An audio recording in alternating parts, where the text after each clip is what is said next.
আরেকটা নতুন এপিসোডে আমাদের সঙ্গে রয়েছে সৌমি ঘোষ। কেমন আছে? আমি তো সবসময় ফাটাফাটি।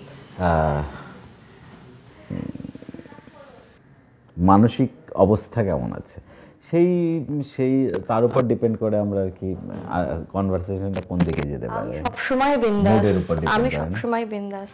বেশ, তো তোমার জার্নিটা একটু, তোমার অরিজিন কোথায়, মানে কোথা থেকে কোথায় তোমার জন্ম, তোমার পড়াশুনো, আর তারপরে টলিগঞ্জ একটু যদি ছুঁয়ে আসো।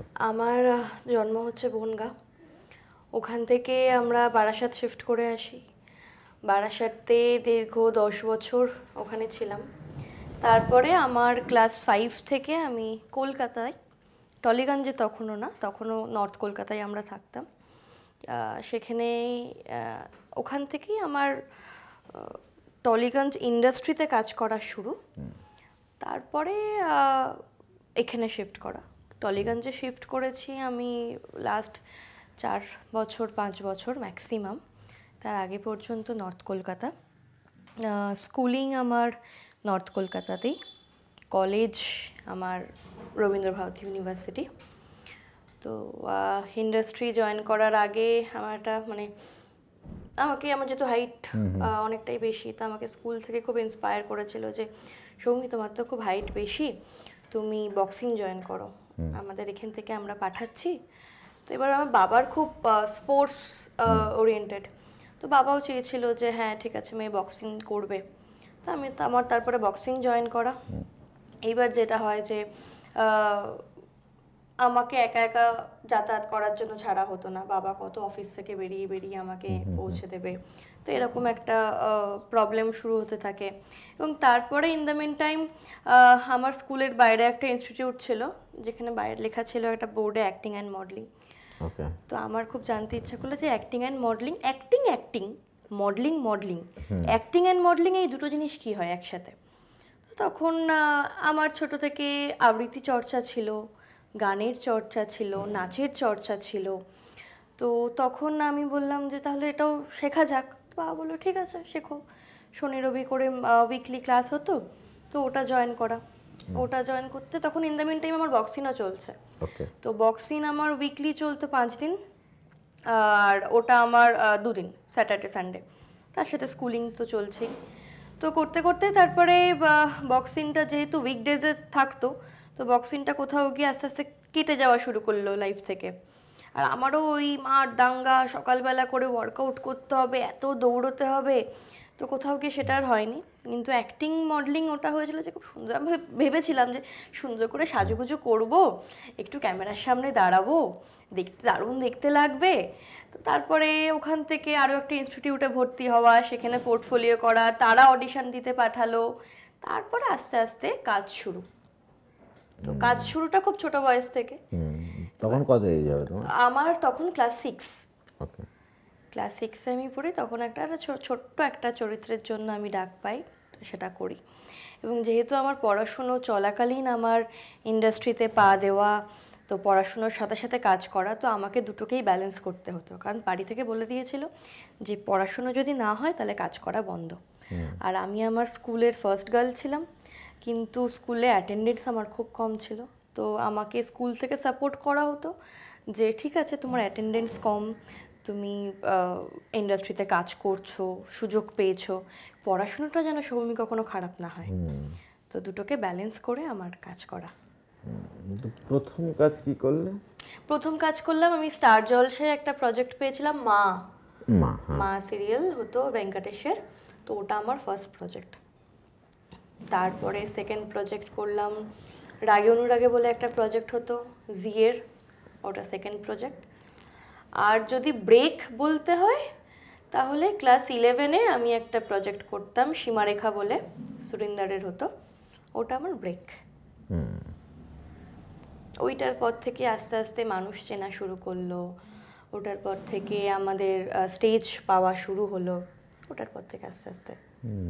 তার আগে পর্যন্ত আর কি খুবই গ্যাপ নিয়ে এবং আমি যখন ফার্স্ট কাজ করেছিলাম, সেকেন্ড কাজের জন্য আমার কোনো ট্রাইও ছিল না।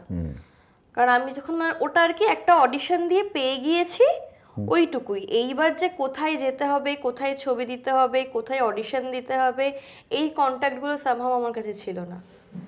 সেকেন্ড প্রজেক্টটা মানে হঠাৎ করেই আমার কাছে আসে। ফার্স্ট প্রজেক্টের জন্য আমি অডিশন দিয়েছিলাম ঠিকই, বাট সেকেন্ড প্রজেক্টটা আমার কাছে এসেছিল।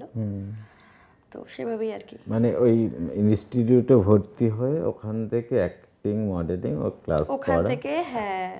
মানে ওখানে যেটা শেখা সেটা কতটা কাজে লেগেছে আর কি? দেখো, যেটা শেখা মানে যেটা ধরো আমরা প্র্যাকটিস করছি, ওয়ার্কশপ করছি, সেইটা আর ক্যামেরার সামনে ফেস করাটা হেল অ্যান্ড হেভেন ডিফারেন্স। ওকে, ঠিক আছে, আমি এখানে হয়তো করছি, আর এখানে আমি যখন প্র্যাকটিস করছি আমার আশপাশের যে মানুষগুলো আছে এই মানুষগুলোকে হয়তো আমি মাসে 4 দিন বা মাসে 8 দিন করে দেখতে পাচ্ছি, তাদের সামনে আমি প্র্যাকটিস করছি, তো আমার কোনো লজ্জা নেই, লজ্জা ভয় কোনোটা নেই। কিন্তু যখন আমি ক্যামেরা ফেস করছি, এতগুলো মানুষ মানে দেখতে পাচ্ছি যে মানে এত এত মানে সিনিয়র আর্টিস্ট যাদেরকে আমি টিভিতে দেখেছি তাদের সামনে কাজ করছি, কখনো মনে হয়েছে যে এই সিনটা তো একটু ছুলে ভালো হয়, কিন্তু আমি কি ছুতে পারবো যদি আমায় কিছু বলে। এবং তারপরে আমাদের বেশ কিছু টেকনিক্যাল জিনিস হয়ে থাকে, লাইট নিতে হয়, মুখে যেন শ্যাডো না আসে, তারপরে যদি কখনো পড়ে যাওয়ার কোনো সিন থাকে এমনভাবে পড়তে হবে যাতে আমি চোট না পাই, বা কোনো সিন থাকতে পারে যে আমি জিনিসপত্র ভাঙচুর করছি, এবার তখন ওটা রাখতে হয় যে আমি ফেলবো কিন্তু ভাঙবে না। তো এই বিষয়গুলো আমি যখন না মাঠে নেমে কাজ করছি ততক্ষণ পর্যন্ত তো আসা সম্ভব না। হ্যাঁ, একটা গ্রাফ রেডি হয় যে অভিনয়টা মানে কি করতে হবে আমাকে, একটা কান্নার সিন, একটা হাসির সিন, একটা রোম্যান্টিক সিন, এইগুলোর একটা অভ্যেস তৈরি হয় ঠিকই, কিন্তু তারপর যেটা হয় সেটা পুরোটা কাজ না করলে মুশকিল। যেমন আমার খুব হতো, যেহেতু আমার খুব গ্যাপ নিয়ে কাজ করা, তো সেই জন্য আমি দেখেছি যে যেটা বললাম মায়ের পরে ওটা তখন আমি ক্লাস 6, তারপরে আমি যখন রাগে অনুরাগে করলাম তখন আমার ক্লাস 8, তো আমি যেই মাঝখানে 2 বছর বসেছিলাম আমি দেখলাম এই 2 বছর পরে আমি যেন আবার নতুন করে শুরু করছি।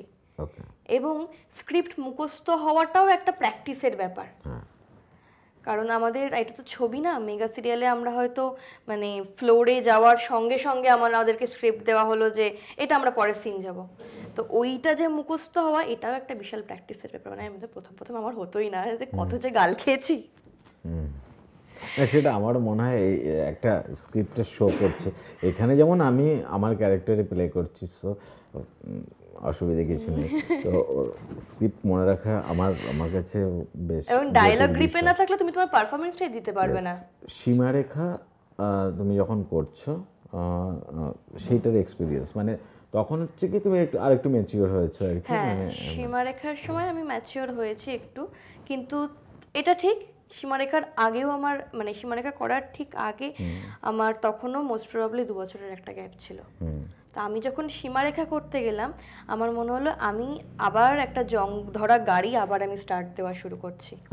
ঠিক আছে, আমার ওটাও মনে হয়েছিল আমি আবার নতুন করে সবটা শুরু করছি। তো তখন প্রচুর সিনিয়র আর্টিস্ট, মামুনিদি, ইন্দ্রাণী হালদার, দেবদূতদা, মানে সবাই খুব সাপোর্ট করেছে। ইনফ্যাক্ট আমি সবার থেকে শিখেছি, ইনফ্যাক্ট এখনও আমি সবার থেকে শিখি।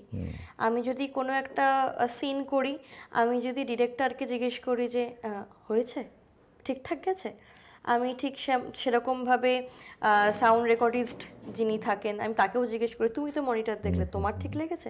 তো আমি দেখি যে সবার একটা ইন্ডিভিজুয়ালি একটা ওপিনিয়ন নেওয়ার দরকার, তো আমি সেটা এখনও সেটা চালিয়ে যাই। সীমারেখায় সুমন দাস ডিরেক্টর ছিলেন এবং আর অভিষেক দা ডিওপি ছিলেন। এবার সুমন দা তো একটা রক চটা হিসেবে বাজারে একটা খুব নাম বা সুনাম বা বদনাম একটা ছড়ানো রয়েছে, সেইটা কীভাবে কাজ করতো সেটা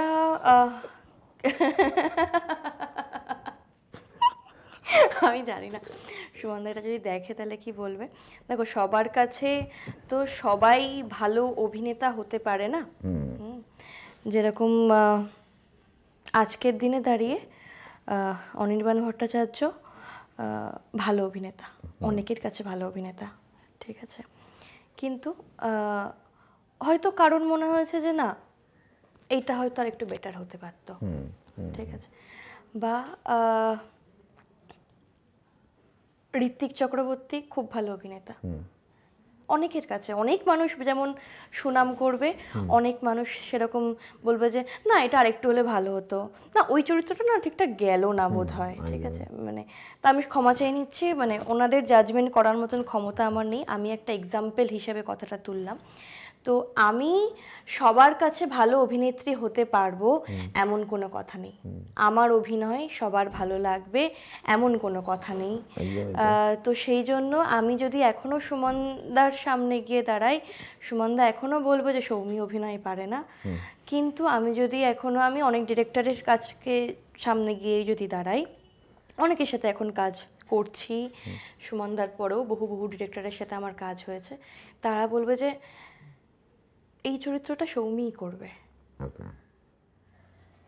এবং তারা এমনও হয়েছে যে কোনো জায়গা থেকে যদি রিজেকশন এসেছে, তো আমি এমনও ডিরেক্টর পেয়েছি সে আমাকে বলেছে সৌমি রিজেকশন যদি হয়ও আমি বলছি এই চরিত্রটা তোর থেকে ভালো আর কেউ করতে পারবে না, এটা তুই করবি।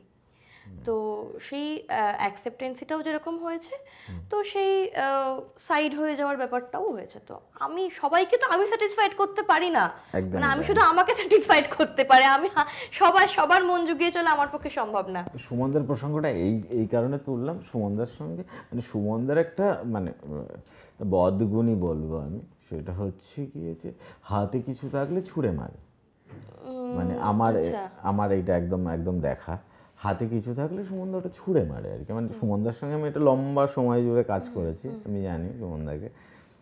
তো হচ্ছে কি ওটা না একটা লোক তো আতঙ্কে থাকে আর কি, মানে মুডটা না খুব সুইচ অন হয়ে যায় সুমনদা। হ্যাঁ, এইবার কি হয় যদি মানে তোমার যদি একটু আশেপাশের পরিবেশগুলো, আশেপাশের মানুষগুলো যদি একটু পজিটিভ ভাইবস হয় না, তোমার কাজ করতে সুবিধা হয়।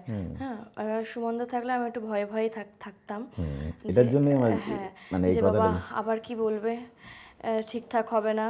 তো তখন না মানে নিজের যখন কনফিডেন্সটা ল্যাক করা শুরু করে, তো পারফরমেন্সটাও আস্তে আস্তে কমে যাওয়া শুরু করে, যখন ভয় তৈরি হয়।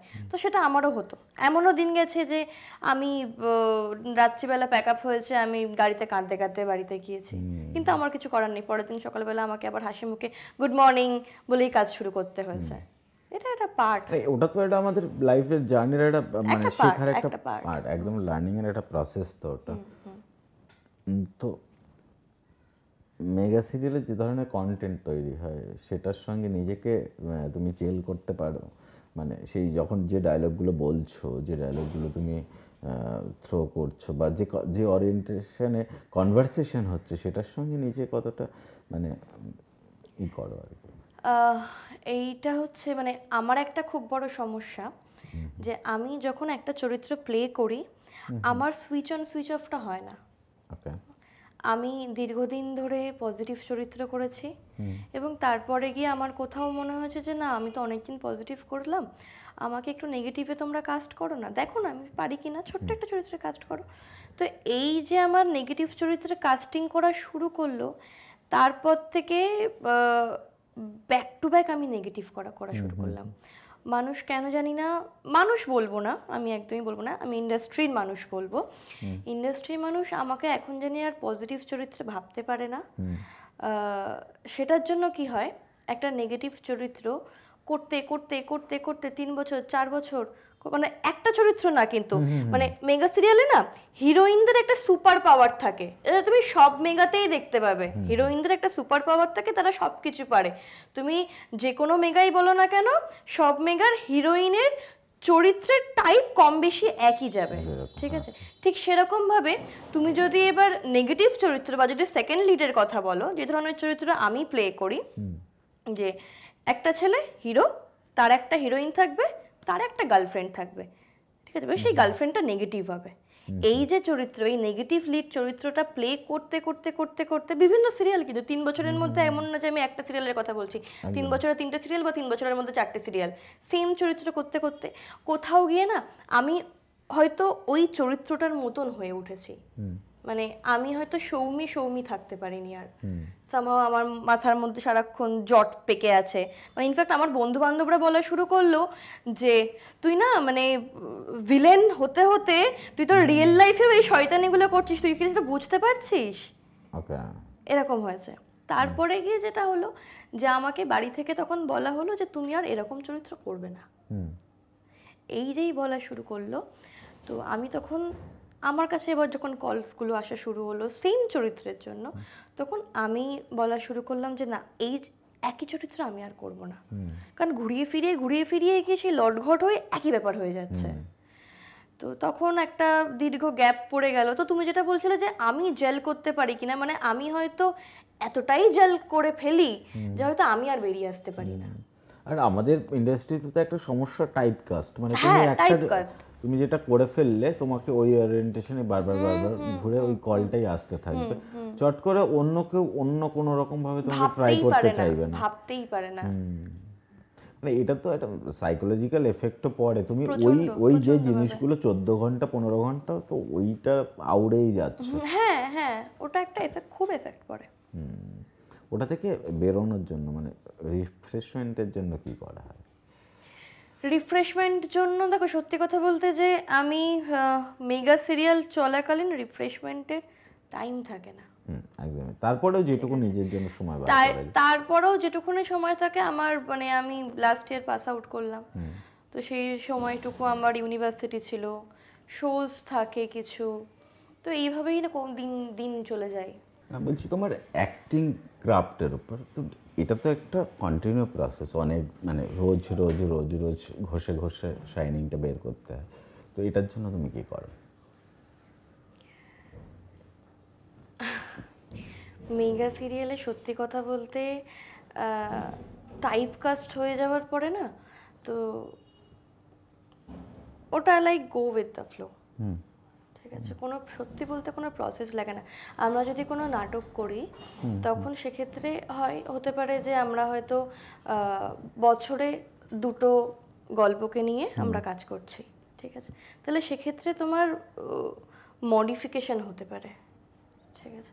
কিন্তু মেগা সিরিয়ালে ওরকম কোনো মডিফিকেশন হতে পারে না, এবং সেটা যদি হয়ও সেটা হয়তো আমাদের যে ওপর মহল আছে তার হয়তো পছন্দ হবে না। মানে যেটা একটা স্কেলে বেঁধে দেওয়া আছে, একটা গ্রাফে বেঁধে দেওয়া আছে, ওই গ্রাফের মধ্যে তোমাকে ওঠানামা করতে হবে। ইনফ্যাক্ট সত্যি বলতে আমি এখন যখন কোনো চরিত্র করতে যাই, আমি এখনো যে চরিত্রটা করছি, আমি ফার্স্ট ডে শুটিংয়ে আমি আগে আমার ওপর মহলে যারা আছে আমি আগে সবাইকে ফোন করে করে জিজ্ঞেস করে নিয়েছি যে কিভাবে ভাবছো বলো, কি করব বলো, কিভাবে ভাবছো বলো, কি করব বলো। তো তারা যেটা ভাবছে আমাকে তাদের ভাবনাটাকেই রিপ্রেজেন্ট করতে হবে। মানে নিজের খুব একটা কিছু করার অপশন স্কোপ থাকে না মেগাতে, সেই স্কোপ থাকে না।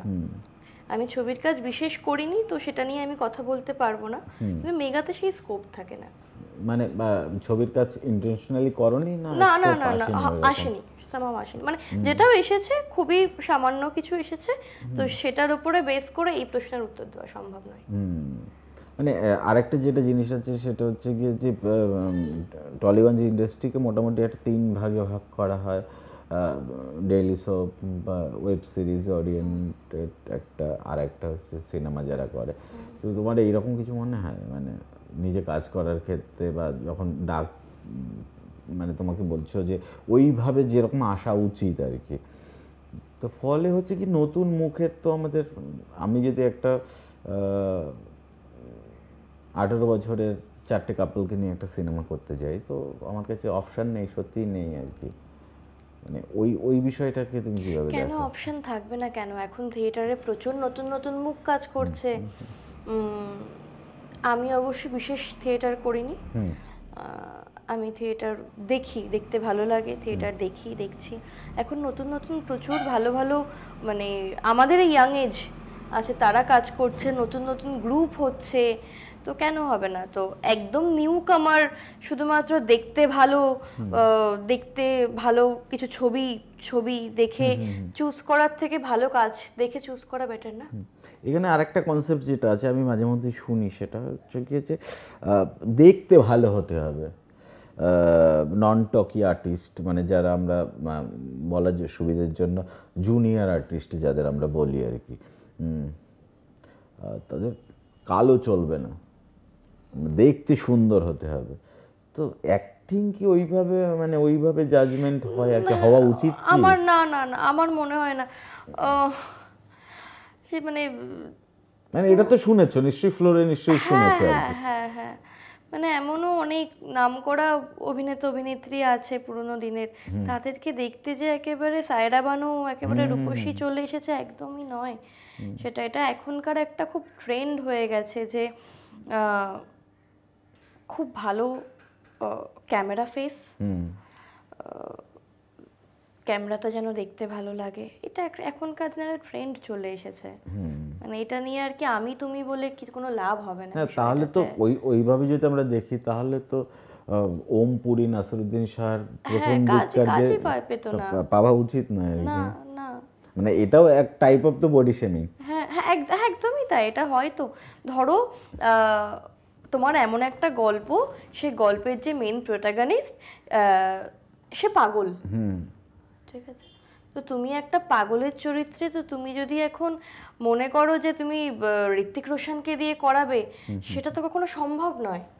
তো এই এই এই জিনিসগুলো তো যেটা দেখছি আমরা, যেটা বলছি বলা এবং এই যে দেখা কাজ যেটা হচ্ছে, দুটোর মধ্যে তো এটা আমার হাতেই নেই বিষয়টা, একটা পার্থক্য তো তুমি দেখতে পাও আর কি, যেটা আর কি। হ্যাঁ মানে এটা নিয়ে সত্যি বলতে তুমি আমি কথা বলে কিছু হবে না। না কথাটা শুরুটা তো হবে কথা, হ্যাঁ সেটা হয়তো হবে, বাট হ্যাঁ যদি আমি যদি এখন সেই লেভেলের যদি এখন আর্টিস্ট হই, এখন যদি আমি একটা প্রোডাকশন হাউস লঞ্চ করতে পারি, তখন হয়তো আমার চিন্তা ভাবনাগুলো হয়তো সেই প্রোডাকশনের মধ্যে দিয়ে আমি বের করতে পারি, ঠিক আছে। তো সবার বিভিন্ন মানুষের চিন্তাধারা আলাদা, তো যারা করছে কাজ এই মুহূর্তে তাদের হয়তো চিন্তা ভাবনাটাই এরকম। আরেকটা জিনিস যেটা হচ্ছে কি, এই যে অ্যাক্টিংটা বাদ দিয়ে তোমার জীবনে আর এই মুহূর্তে কি আর্ট ফর্ম কনজিউম করছো, মানে সিনেমা দেখা, ছবি আঁকা ইত্যাদি ইত্যাদি যা হতে পারে, আর কি মানে অ্যাক্টিংয়ের বাইরে আর কি জীবনে চলছে? অ্যাক্টিংয়ের বাইরে যদি অফ টাইম থাকে তো হ্যাঁ সিনেমা দেখি, সিরিজ দেখি, এবং লকডাউনের সময় আমি নিজেকে এক্সপ্লোর করেছি। আমি নিজে মানে এক্সপ্লোর করা ইন দ্য সেন্স, আমি নিজে দেখলাম আমি নিজে খুব ভালো ছবি আঁকি। ওকে। যেটা হয়তো লকডাউন না হলে আমি হয়তো বুঝতে পারতাম না। লকডাউনের সময় এবং সেই চর্চাটা হয়তো এই মুহূর্তে নেই, কারণ সেটা আমার নিজের কাজের প্রেশারের জন্য এই মুহূর্তে নেই। ছবি আঁকা, ক্রাফটের বিভিন্ন কাজ করা আমার বেশ ভালো লাগে করতে। না বই পড়া? হ্যাঁ হ্যাঁ হ্যাঁ বই পড়া। মানে কি পড়ছো এখন? আমি এই মুহূর্তে স্মরণজিতের একটি বই পড়ছি। বইটার নাম হচ্ছে জোনাকিদের বাড়ি। আমি পড়ছি। আমি নিজে স্মরণজিতের খুব বড় ফ্যান, না আমি সব কটা বই আমার কাছে আছে। এমনি অফ অ্যান্ড অন বইটা কতটা জায়গা জুড়ে আছে আর কি, মানে এই কাজের বাইরে হয়, এইটা তো তোমার আর্নিং এর একটা জায়গা, মেন্টাল পিসের জন্য তো অন্য অনেক কিছু তোমাকে করতে হয়, মানে দরকারও সেটা করা, কারণ তাহলে এই ভ্যারাইটিটা জীবনে আসে।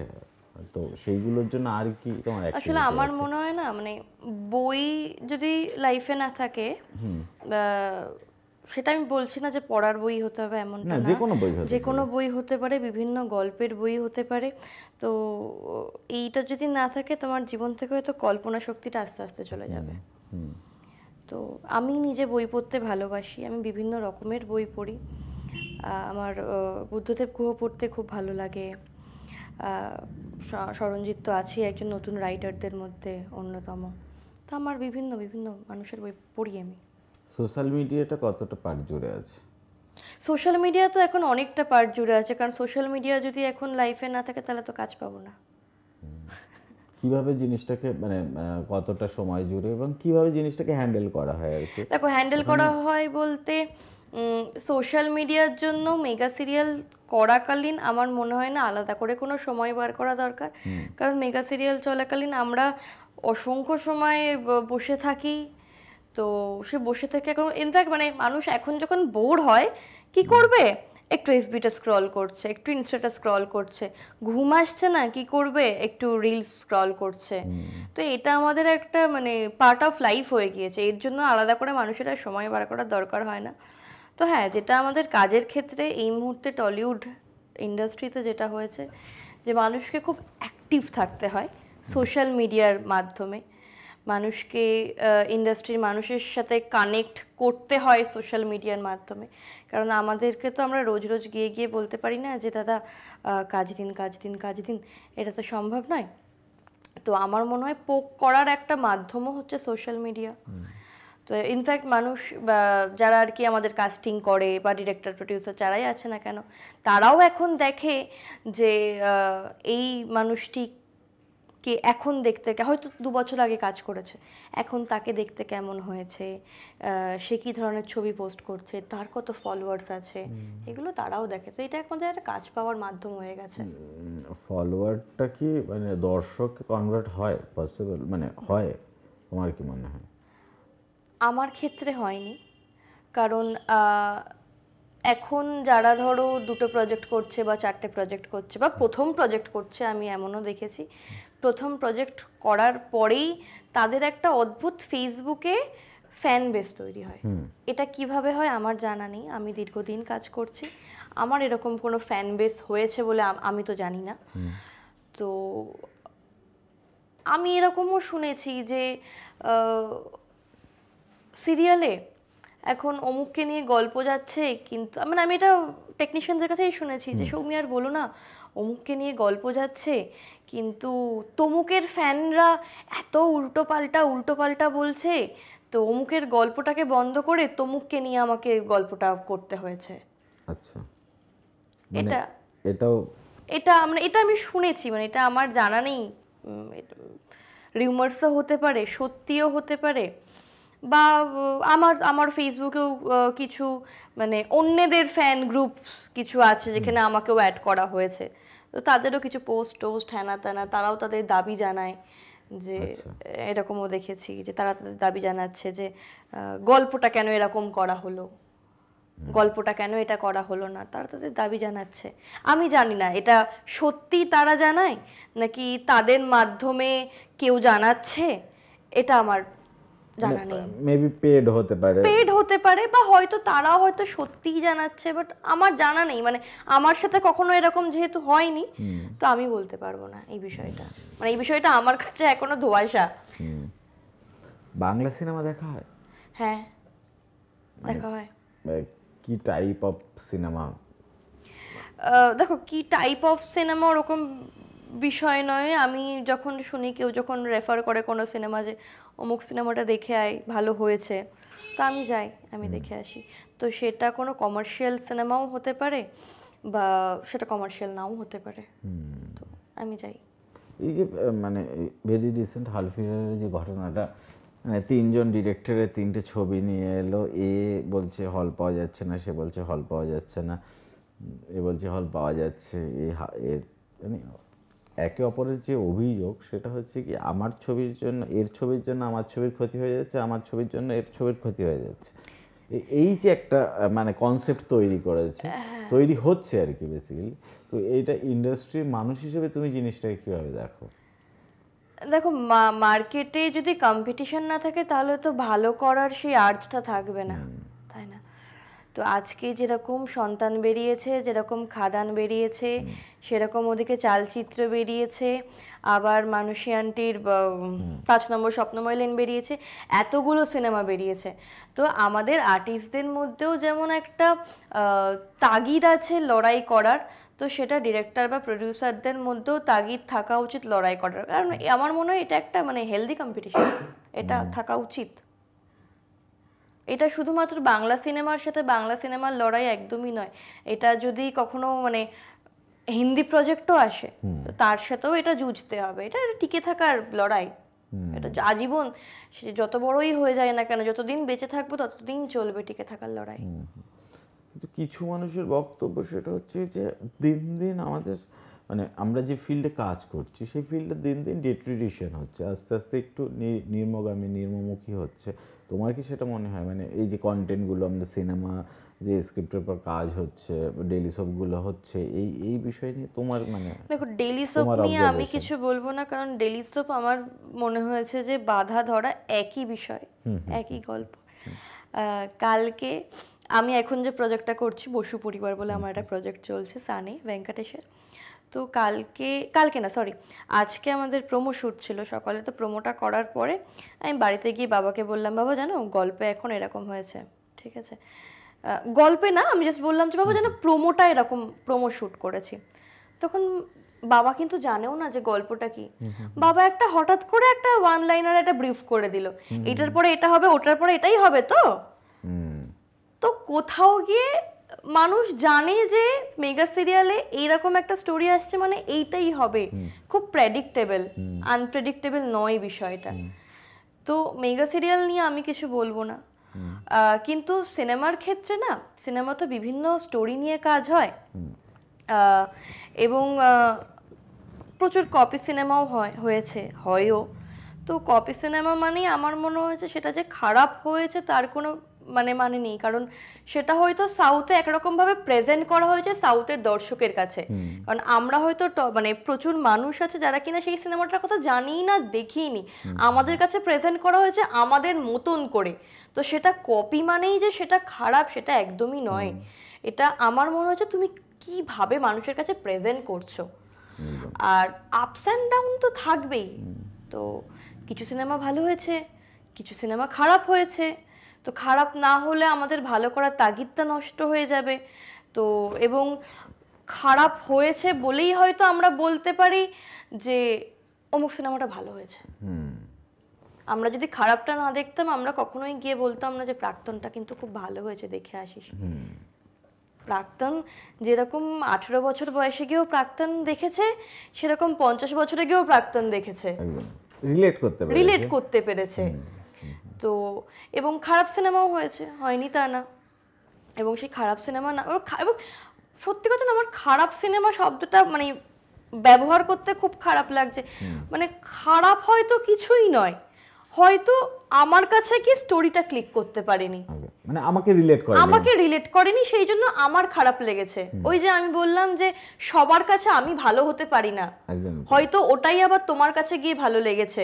মানে সিনেমাটা একান্ত ব্যক্তিগত একটা অ্যানালাইসিস। হ্যাঁ একদমই তাই। তো সেজন্য আমি কোনোটাই আমার কাছে আমি খারাপ বলতে পারি না। হয়তো যেটা আমি বলবো যে ভাই খারাপ লেগেছে ওটাই হয়তো তোমার কাছে ভালো লেগেছে। যেমন খুব রিসেন্ট একটা সিনেমা রিলিজ করেছে মোস্ট প্রবাবলি নেটফ্লিক্সেই, জিগরা বলে, আলিয়া ভাটের, ঠিক আছে? আমার সিনেমাটা অসাধারণ লেগেছে। সিনেমাটা একটা খুব সিম্পল একটা স্টোরির ওপরে কাজ করেছে এবং আলিয়া ভাটের অভিনয় আমার অসাধারণ লেগেছে। কিন্তু আমি যখন এটা নিয়ে আমার একটা বন্ধুকে বলতে গেলাম যে ভাই জিগরাটা দেখিস, সুন্দর হয়েছে কিন্তু, ভালো হয়েছে, তখন ও বলেছে ভাই দেখেছি কিন্তু আমার না ঠিকঠাক লাগেনি, অমুক জায়গায় এরকম লেগেছে, ওই জায়গাটা ব্ল্যাঙ্ক লাগলো, এইটা লেগেছে। তো সেই জন্য আমি কখনোই বলতে পারবো না যে ওটা খারাপ লেগেছে আমার, ওটা ভালো হয়নি আমার কাছে, আমি কখনো বলতে পারবো না। তোমার ফ্যামিলিতে একটু আসি, মা বাবা তুমি, এর রিলেশনটা কি রকম? মানে বাবার বেশি, হ্যাঁ বাবা একটু বেশি সাপোর্টিভ, কারণ বাবা সাথে আমি একটু বেশি ইনভলভ মায়ের তুলনায়। তো সেই জন্য আমি একটু বাবার সাথে বেশি ইনভলভ, মানে বেশি মানে ঝগড়াঝাটি বলো, মারামারি বলো। আর আমি বাইরে আমার যতই রাগ হোক না কেন আমি বাইরে খুব বেশি মুখ খুলতে পারি না। আমার যত রাগ মানে এসে পড়ে আমার বাড়ির লোকের ওপরে, তো আমাকে কোনো বাইরে যখন কোনো সমস্যা হয় সেটা যখন আমি বাবাকে ফোন করে শেয়ার করি যে বাবা আজকে এরকম হলো, তো বাবা আমাকে অনেক ব্যাপারেই বলে যে আমার কাছে এসে যখন ঝগড়া করিস মুখ খুলিস তখন তো মুখ থেকে ফুলঝুরি বেরোয়, ওখানে গিয়ে একটু মুখ খুলতে পারিস না, ওখানে গিয়ে তোর মনে থাকে না তুই নেগেটিভ ক্যারেক্টার করিস, তুই নেগেটিভ, তুই বাড়িতে এলে তুই কেন নেগেটিভ হয়ে যাস। তো এরকম মানে বাবার সাথে মানে প্রচুর ঝামেলা, ঝামেলা, বাড়ি ছেড়ে চলে গেছে এমনও হয়েছে, বাবা বেরিয়ে গেছে এমনও হয়েছে। ওকে, মানে যা আবদার করার জায়গা সেটা মায়ের তুলনায় বাবা অনেক বেশি। হ্যাঁ। কি বাবার কাছ থেকে কি কি প্রশ্রয় পেয়েছো আর কি, মানে সব ধরনের আলোচনা, সব ধরনের আলোচনা, সব মানে সব, এ থেকে জেড সব। মানে আমি হয়তো এমনও আলোচনা কখনো করতে হয়েছে যেগুলো হয়তো বাবা মায়ের সাথে সচরাচর আমরা করি না, কিন্তু আমি আমার বাবার সাথে এতটা ফ্রি, এবং আমার মনে হয়েছে যে আমি যে সিচুয়েশনে পড়ে আছি, এই সিচুয়েশন থেকে আমাকে একমাত্র আমার বাবা ছাড়া কেউ বের করতে পারবে না। ঠিক আছে, হ্যাঁ সে আমি জানি পরে গিয়ে প্রচুর কথা শুনবো, কিন্তু অ্যাট দ্য মোমেন্ট আমাকে এখান থেকে বেরোতে গেলে আমাকে বাবার সাথে ডিসকাস করতেই হবে। মানে তোমার মাথায় তো এটা থাকে যে বাবা আছে, মানে চল আমি আছি, দেন বের করে নিয়ে যাওয়ার পর বা ওই পরিস্থিতি মানে হ্যান্ডেল করার কোথাও পর। একটা যাওয়া মানে আমার যদি এমনও কখনো হয়েছে স্টুডিওতে গিয়ে কোনো একটা খারাপ সিচুয়েশন আমাকে ফেস করতে হয়েছে, এবং ওখানে যখন বাবা এসে দাঁড়িয়েছে, আমি জানি ভাই আমি রাজা, কে কি বলবি বলে নে এবার আমাকে। আর একটা জিনিস যেটা নিয়ে আমার খুব মানে যারা অ্যাক্টিং করে সবার কাছে আমি জানতে চাই, কাস্টিং কাউচ। আমাদের টলিউড ইন্ডাস্ট্রিতে কি কাস্টিং কাউচ মানে কি আছে কি? মানে সেটা তুমি ফেস করেছো কি মানে কোনোদিন কোনো অ্যাঙ্গেল থেকে? মানে ওই কাস্টিং কাউচের তো অনেকগুলো অ্যাঙ্গেল আছে, শুধু একটা স্ট্রেট ওয়ে তো নেই, অনেকগুলো জিনিস আছে, সেইটা কি তুমি কখনো? আমি কখনো না ফেস করিনি, কারণ আমি বলি, আমি তোমায় যেটা বললাম যে আমি একটা ইনস্টিটিউটে শিখতাম, এবং ওই মোমেন্টে আমি একটা না এটা আর কি আমার নিজের গরজেই ওই বর্তমান পেপারে রবিবার করে একটা কলাম দিত অভিনেতা অভিনেত্রী বলে, তা আমি ওখানে যতগুলো থাকতো আমি সবগুলোতে ফোন করতাম। ওকে। তখন আমার ক্লাস 6-7 এরকম, আমি সবগুলোতে ফোন করতাম, কারণ আমি তো জানতাম না যে কোনটা ঠিক কোনটা ভুল, আমি সবগুলোতে ফোন করতাম।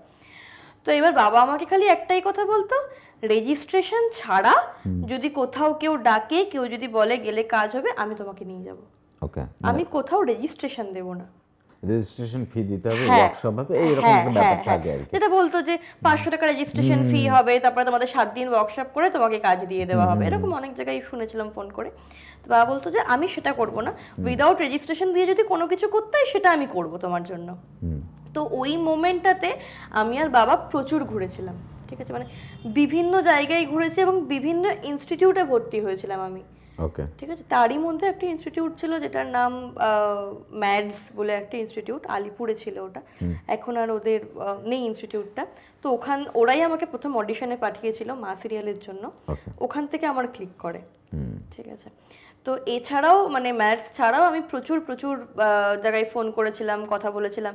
কোথাও হয়তো এমন কিছু ফেস করতে হয়েছে যারা কিনা জুনিয়র আর্টিস্ট সাপ্লাই করে। ওকে। ঠিক আছে, তো সেরকম এক জায়গাতে আমাকে বলা হয়েছে যে অমুক জায়গায়, এটা একটা খুব মজার ঘটনা, এটা আমি কখনো কোথাও শেয়ার করিনি।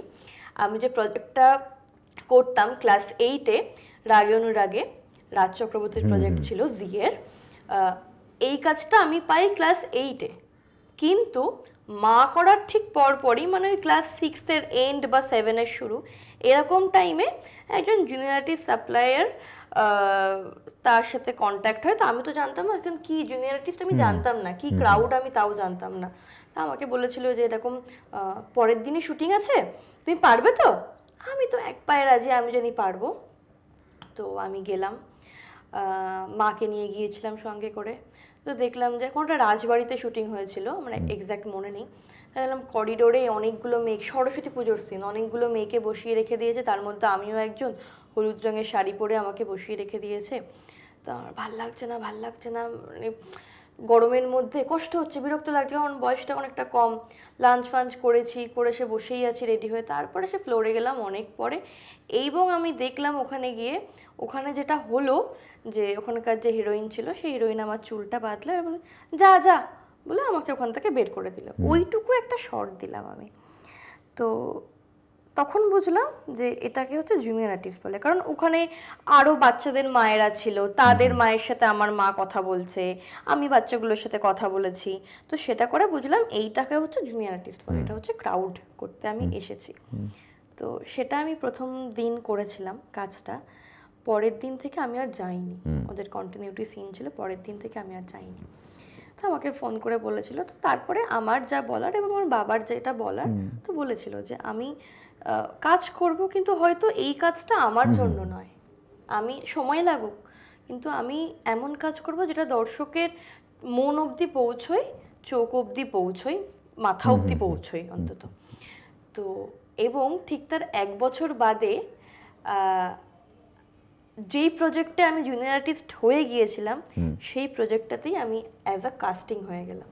হ্যাঁ, সেটা হচ্ছে রাগে অনুরাগে জিয়ের প্রজেক্টটা।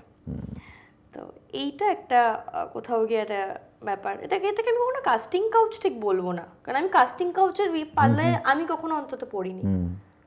না হয় না যে বিভিন্ন মানে একটু ছবির ক্ষেত্রে একটু বেশি হয়, যে একটা কুপ্রস্তাব আসতে পারে ছবির কাজ দেওয়ার আমার উপরে। ক্ষেত্রে কখনো আসেনি, মেগা সিরিয়ালে তো কখনোই আসেনি আমার ক্ষেত্রে, এবং ছবির কাজের ক্ষেত্রেও অ্যাজ সাচ খুব একটা আসেনি আমার কাছে এখনো অবধি। তুমি একটা কাজ করছো, তারপরে 1 বছর 2 বছর একটা গ্যাপ হচ্ছে, তারপরে এইটা প্রথম থেকেই তোমার চলছিল। তো হচ্ছে কি যে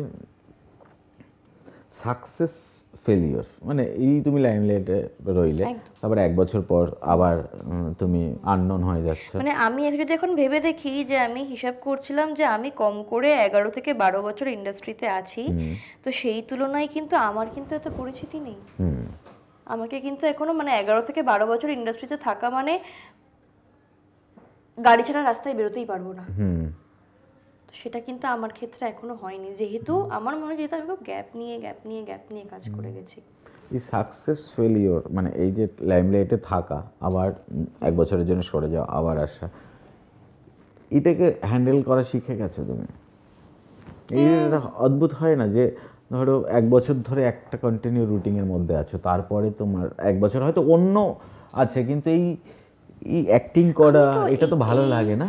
এই যে প্রজেক্টটা করছি, এই প্রজেক্টটায় বসু পরিবার, এই প্রজেক্টটা শুরু করলাম হচ্ছে আমি ডিসেম্বরে, ঠিক আছে? ডিসেম্বরের আগে আমি আরো 2 বছর বসেছিলাম।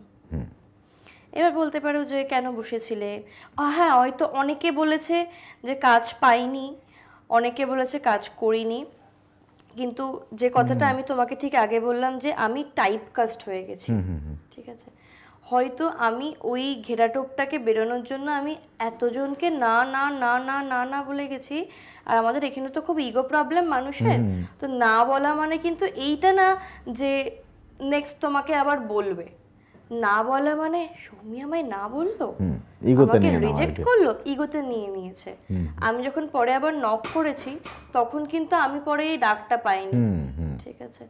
এবং সামহাও কোথাও গিয়ে আমার মনে হয়েছে যে আমি হয়তো কলকাতায় বেশি দিন কাজ করতে চাই না, আমি হয়তো কলকাতা থেকে বেরোতে চাই, কারণ আমি যদি কলকাতা থেকে বাইরে গিয়ে কাজ করি আমার হয়তো কাছে কাজের পরিধিটা আরো বেড়ে যাবে, ঠিক আছে? এখানে যদি আমি 2টো কাজের প্রপোজাল পাই বছরে, আমি হয়তো যদি বাইরে গিয়ে অডিশন দিতে হবে, খাটতে হবে, 0 থেকে শুরু করতে হবে। আর আমার সত্যি কথা বলতে 0 থেকে শুরু করতে আমার কোনো আফসোস নেই, কারণ আমি এখন বড় কোনো কেউকেটা হয়ে যায়নি যে আমি 0 থেকে শুরু করতে পারবো না। কারণ আমাকে এখনো অনেক জায়গাতে আছে লুক টেস্ট দিতে হয়, অনেক জায়গাতেই আছে অডিশন দিতে হয় এখানে থেকেই। তো সেটা আমি যখন এখানে থেকে দিচ্ছি, তাহলে সেটা আমি তো যদি বম্বেতে গিয়ে দিই, অসুবিধা কি আছে?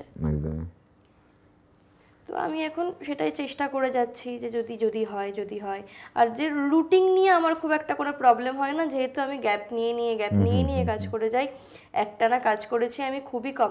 আমি সীমারেখা থেকে ওই পিরিয়ডটাতে 2 বছর 3 বছর 4 বছর, মোটামুটি 3 বছর, 4 বছর আমি একটানা কাজ করেছি। তারপরে আমি দেখলাম যে না, এখানে টাইপ কাস্টের প্রবলেম চলছে, বা যেহেতু আমার সঙ্গে সঙ্গে পড়াশোনাটাও আছে, তো আমাদের কলেজের একটা অ্যাটেন্ডেন্সের ব্যাপার আছে, তো এবং এমএতে গিয়ে আমি দেখলাম খুব কড়াকড়ি করে দিল অ্যাটেন্ডেন্সের। তো আমি দেখলাম যে না, মানে দুঃখ পেয়ে বসে থেকে লাভ নেই। কন্ট্যাক্ট রেখেছিলাম সবার সাথে, কন্ট্যাক্ট, হাই হ্যালো, যদি কাজ থাকে আমাকে বলো, আমি ফ্রি আছি, এইটুকু কন্ট্যাক্ট রেখেছিলাম। তবে আমি খুব একটা কাউকে খুব একটা অয়েলিং দিতে পারি না, তো সেইভাবে হয়তো মানে প্রতি সপ্তাহে হয়তো নক করিনি ঠিকই, কিন্তু অন্তত বছরে শুভ বিজয়া এইটুকু একটা নক আমি হয়তো করেছি, ঠিক আছে? তা আমি যে খুব মন খারাপ হয়েছিল তা নয়, ভেবেছিলাম যে 2 বছরও আমাকে এখন এমএটা কমপ্লিট করতে হবে, এমএটা তো কমপ্লিট করি, তারপরে হায়ার স্টাডিজ নিয়ে ভাববো, তারপরে তো কাজ দেখা যাক না কি হয়। তো এই ইয়েতে আমি ছিলাম। যদি অভিনেত্রী না হতে তাহলে আর কি হতো? এটা খুব কঠিন প্রশ্ন, কারণ আমার ছোটবেলায় অদ্ভুতভাবে মনে হতো যে নার্স হব, ঠিক আছে? কারণ মানে মেয়েরাও যে ডাক্তার হতে পারে এই ভাবনাটা হয়তো তখন আমার মধ্যে আসেনি। তো আমার মনে হয়েছিল যে আমি নার্স হব। তারপরে কখনো মনে হয়েছিল যে আমি ডান্সার হব, আমি ডান্স শিখতাম। তো তারপরে মনে হলো যে আমি সুইমার হব, সুইমিংয়ে ভর্তি হয়ে গেলাম। তো তারপরে আস্তে আস্তে মনে হলো যে অভিনয়টা হচ্ছে এমন জায়গা সেখানে আমি আমার সবটাকে এক্সপ্রেস করতে পারবো। আমি যদি চাই আমি নার্স হব, আমি চাইলে আমি ডক্টর হব, আমি চাইলে আমি ডান্সার হব, সব কিছু আমি করতে পারি। নাম বলবো, সেই নামটা শোনার সঙ্গে সঙ্গে তোমার মনে বা মাথায় যে শব্দটা বা যে লাইনটা আসে সেটা বলবে। পার্থ চ্যাটার্জি। আমার এখনো ভোটার কার্ড হয়নি, তুমি বলতে পারো যে মানে এটার সাথে এটার কি সম্পর্ক, মানে আমার পলিটিক্যাল কোনো আইডিয়াই নেই। আমার 24 বছর বয়স, তাই আমি বলেছি যে আমি মুম্বাইতে গিয়ে আমার ভোটার কার্ডটা করব। সৃজিত মুখার্জি। ভালো ডিরেক্টর, এক্সপেরিমেন্ট করতে ভালোবাসে, এক্সপেরিমেন্টাল ডিরেক্টর। ওকে। কৌশিক গাঙ্গুলি। ভালো ডিরেক্টর, প্রাক্তন। শিবপ্রসাদ নন্দিতা রায়। আহা, আমি কাজ করার ইচ্ছে আছে প্রচন্ডভাবে। বলতেই পারো, সে নিশ্চয়ই শুনতে পাবে বা কোথাও না দেখতে হ্যাঁ পাবে। প্লিজ, যদি দেখো আমাকে একটু প্লিজ কাস্ট করো, তোমার 2 মিনিটের রোল হলেও আমি করব। আমার খুব ইচ্ছে তোমাদের সাথে কাজ করার, তোমাদের এত কাজ দেখেছি, আমার খুব ইচ্ছে। বুম্বাদা মানে প্রসেনজিৎ চ্যাটার্জি। ও ভার্সেটাইল অভিনেতা। ঋতুপর্ণা সেনগুপ্ত। আমি কখনো দেখিনি, দূর থেকেও দেখিনি, মানে আমি বলতে পারি এটা পাস, মানে আমি এটা বলতেই পারবো না। আমি শুধু শুনেছি ওনার সম্পর্কিত কিছু কথা, মানে যেগুলো মজার ছলে আসে সিনিয়র আর্টিস্টদের কথা, সেরকম শুনেছি। তো সেখানে মানে আমি বলার মতন কিছু নেই, আমি চিনি না মানুষটিকে, দেখিনি কখনো, মানে দূর থেকেও দেখিনি। ওকে, মানে কোনো সিনেমা তো নিশ্চয়ই চোখের সামনে এসছে, এরকম হয়নি? হ্যাঁ, সিনেমা প্রচুর এসেছে, মানে 2000 ওই সময়টার একেবারে টপ হিরোইন। মানে তুমি একটা সিনেমার নাম বললে সেই সিনেমাটার হিরোইন? সিনেমা শিবুদা নন্দিতা রায়ের সঙ্গে যে সিনেমাটার কথা উল্লেখ করলে, হ্যাঁ ওটা তো প্রাক্তন। হ্যাঁ মানে ওই এই ফেজটা আমি বলছি না, ধরো এই সময়টা তো অনেক কম, কিন্তু যে সময়টা ধরো বুম্বাদার ঋতুদির যখন জুটি, মানে তখন তো মানে প্রচুর প্রচুর সিনেমা। আমি হয়তো এখন নাম বলতে পারবো না, কারণ আমার আমার মনে আছে আমার মর্নিং স্কুল ছিল। আমি স্কুল থেকে 11টা 11:30টার সময় বাড়ি চলে আসতাম, সঙ্গীত বাংলা চালিয়ে দিতাম, চুলে একটা গামছা বেঁধে নিজেকে দেখাতাম যে চুলগুলো খুব বড় আমার, গামছা বেঁধে নাচতাম। না, আমার প্রচুর সিনেমার নাম আছে, সখী তুমি কার, সুজান সখী, বকুল প্রিয়া, স্বামী কেন আসামি, এরকম মানে প্রচুর প্রচুর। হ্যাঁ, তোমরা তো ওই ফেজটা তো মানে খুব ভালো করে এনজয় করেছো। ঋতুপর্ণা ঘোষ। এটা খুব কঠিন প্রশ্ন আমার কাছে।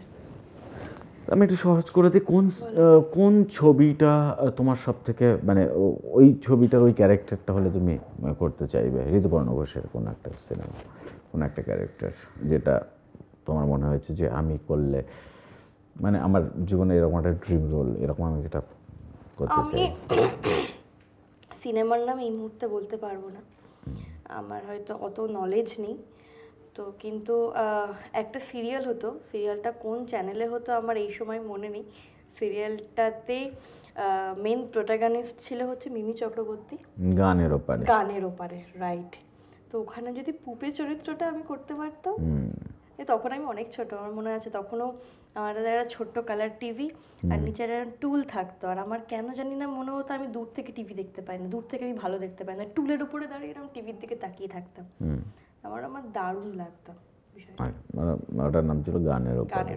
বাসব দত্ত চ্যাটার্জি, মিমি চক্রবর্তী এরা সব ছিলেন। ইনভেস্টমেন্ট সম্পর্কে ধারণা কি?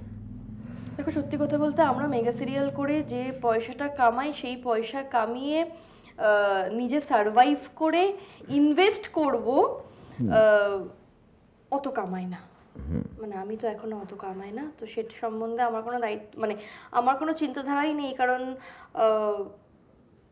ইন্ডাস্ট্রিতে একটা খুব চাকচিক্য মেনটেন করে চলতে হয় প্রত্যেককে। ইন্ডাস্ট্রিতে দেখে যে তুমি নিজের গাড়ি নিয়ে আসছো না, তুমি অটো করে আসছো, সেটা যেমন মেনটেন করতে হয়। তুমি রোজ একই জামা কাপড় পরে আসছো কিনা সেটাও তেমন মেনটেন করতে হয়, এবং তুমি কোন ব্র্যান্ডেড পারফিউম ইউজ করছো সেটাও মেনটেন করতে হয়।